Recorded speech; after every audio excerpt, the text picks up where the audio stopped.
Even though it was World War II and 1944, some folks had movie cameras at the circus, including a man from Plainville.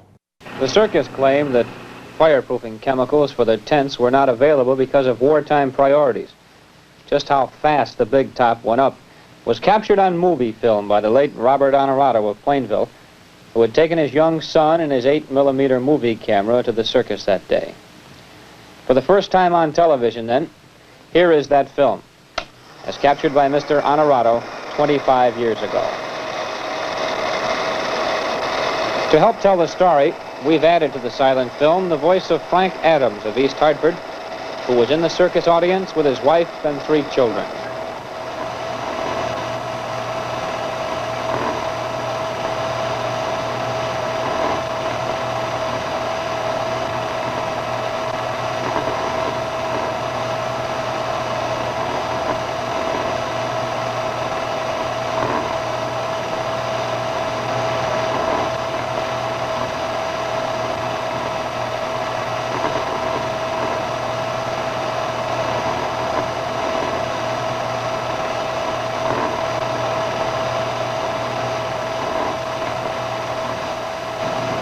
There was an explosion sort of a thing, and a quarter of the tent was gone with this one flash. And I got to the railing and got the children over, and I got into this surge of people that literally took me with them towards the exit. And I managed to get back to my wife. She handed the baby to me over the railing. We got her over, and I kept saying to the family, we're going to make it. We're going to make it. And we did. We got out, and I noticed people who were looking for loved ones were unconsciously blocking the exit of people who were coming out. And I started to direct people to open up the exit so other people could get out. And I then finally got my family clear of everything. They were bringing in, the elephants were starting to push in these wagons of water. And I immediately, when I got my family to one side, we all knelt down. And we thanked God that we got out safe. And I began to see other people kneeling down all around, praying for loved ones.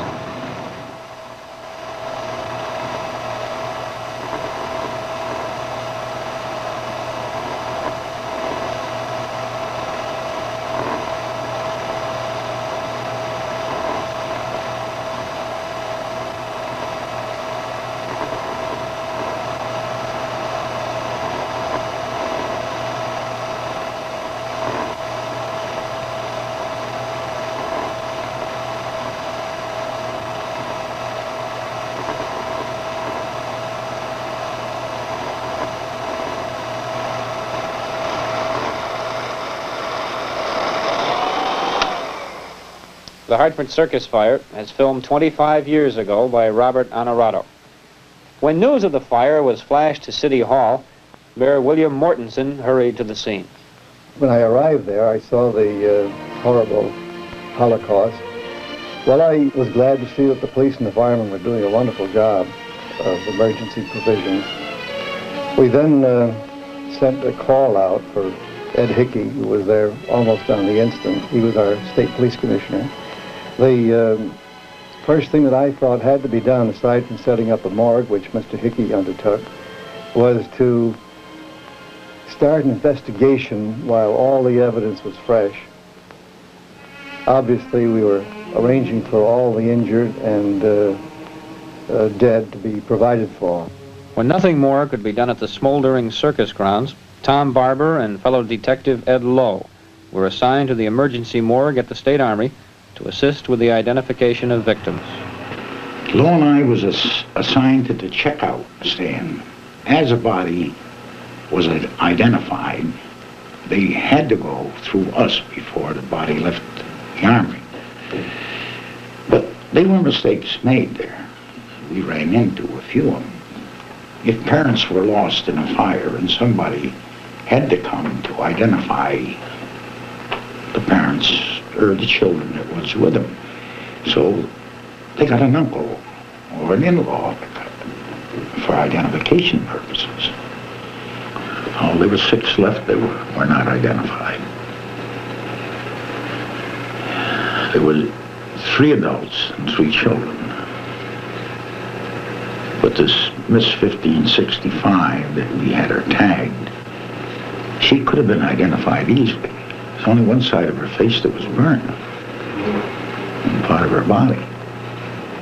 My wife and I visited the homes of the bereaved for the next 4 days in Hartford, and she and I undertook to bury the unidentified dead, of whom there were 6, plus a 7th that wasn't classified as such since it was only a crushed skull with no body.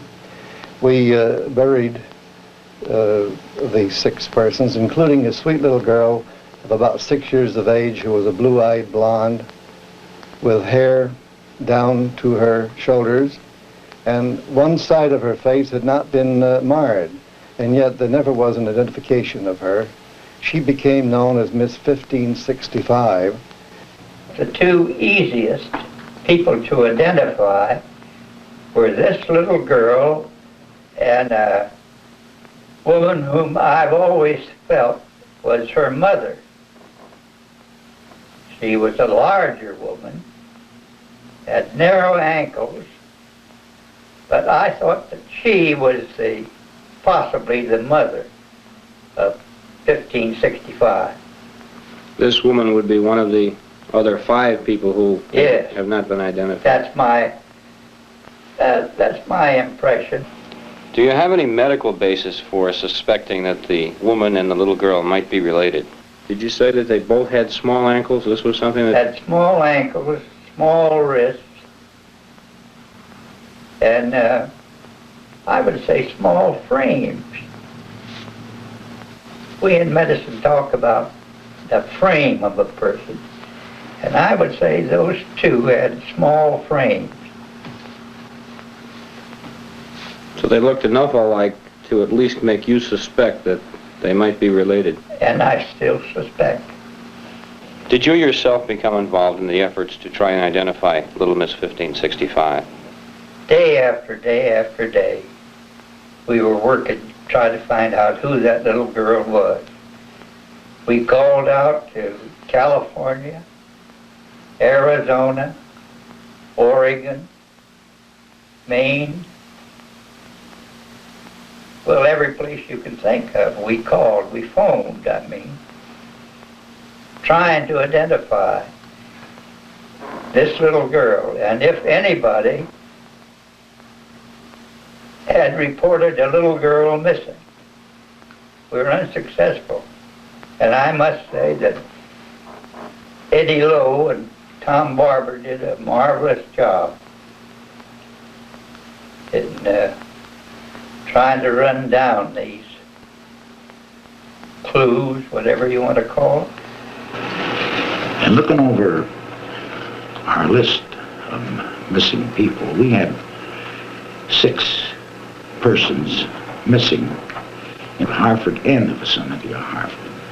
There was also a little girl, missing from Middletown. And she was about the same age, the same height, about the same color hair.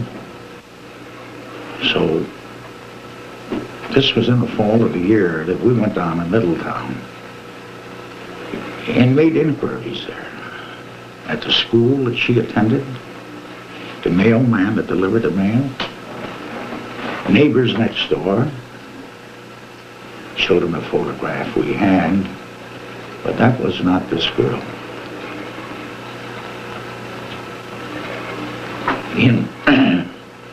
Of course, the letters that we got from practically all over the country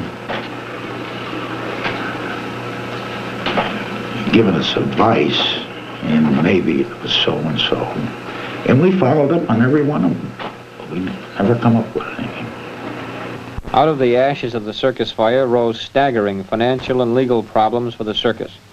Charges of manslaughter sent 6 officials and employees of Ringling Brothers Barnum and Bailey Circus to prison and jail for terms ranging from 6 months to 7 years.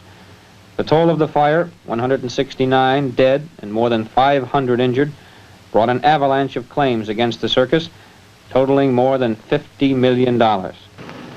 The Common Council of that day, or the Board of Aldermen, voted to permit the mayor to appoint a committee of distinguished citizens to study the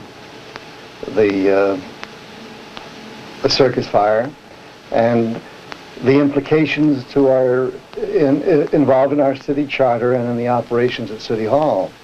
They gave us a very skillful summary, and I think showed great perspicacity in the analysis. This Board of Inquiry report is dated November 1944. They pointed out the lack of coordination in the City Hall between health and building and fire and police and all the other departments. There was a very casual relationship. And all of these factors of control and safety inspection should have been better coordinated.